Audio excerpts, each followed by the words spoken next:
سلام، روزتون بخیر. امروز میخوام در مورد یه موضوعی صحبت بکنم که اهمیتش بسیار بالاست.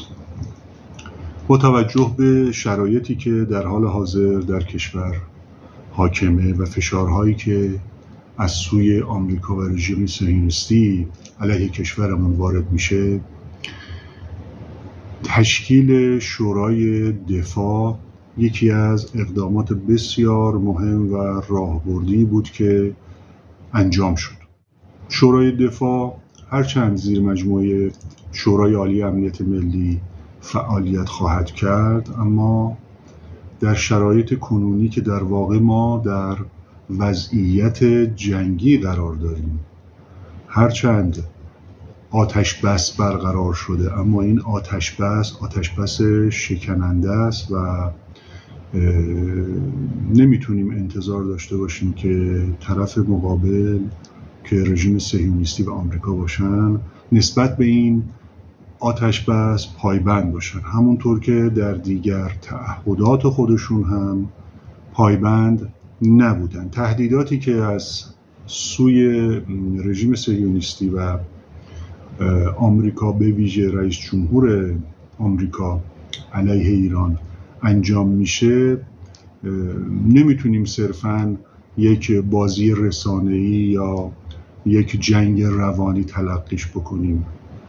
این احتمال بسیار وجود داره که جنگ دوباره آغاز بشه، حملات از سوی رژیم اسرائیل و آمریکا مجدداً آغاز بشه.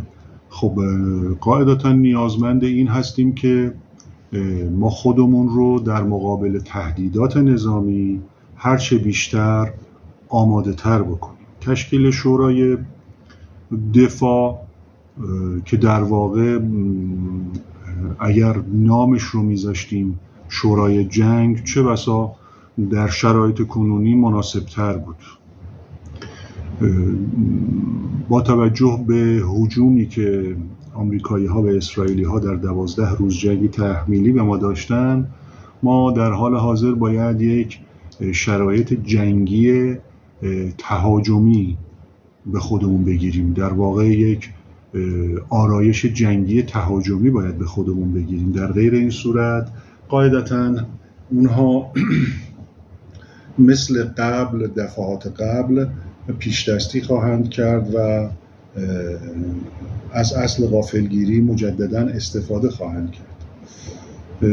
اصل بر این هست که ما در مقابل تهاجم دشمن علاوه بر این که دفاع میکنیم، هجوم هم داشته باشیم.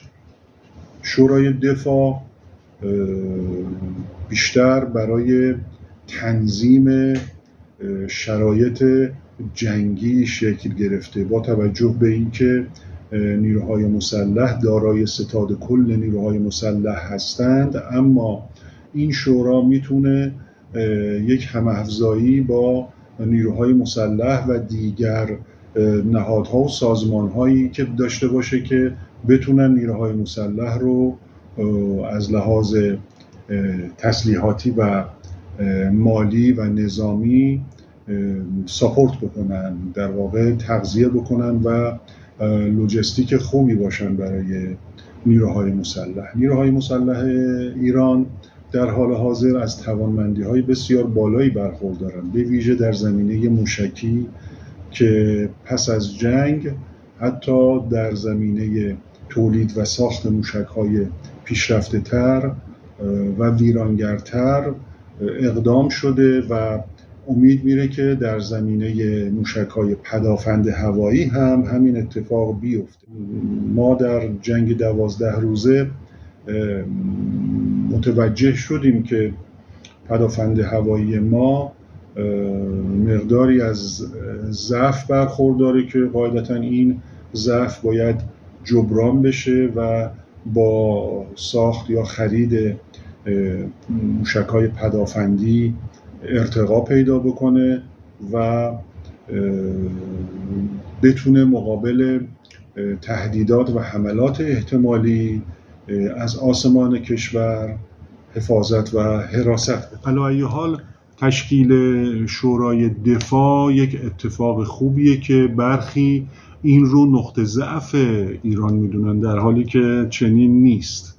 این اتفاقا نقطه قوت ایرانه که فرمانده کل قوا با تشکیل همچین شورایی نشون دادن که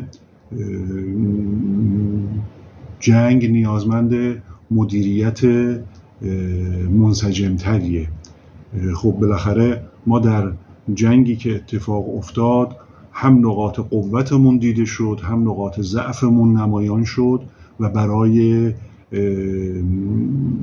جبران اون نقاط ضعف و تقویت هرچی بیشتر نقاط قوت نیازمند چنین شورایی بودیم.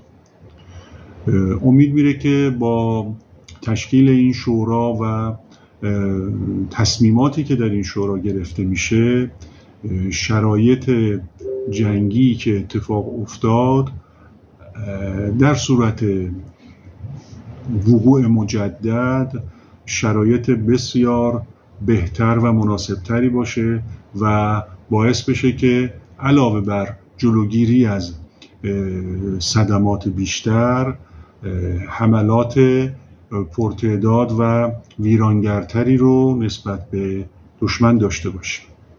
ممنون از شما.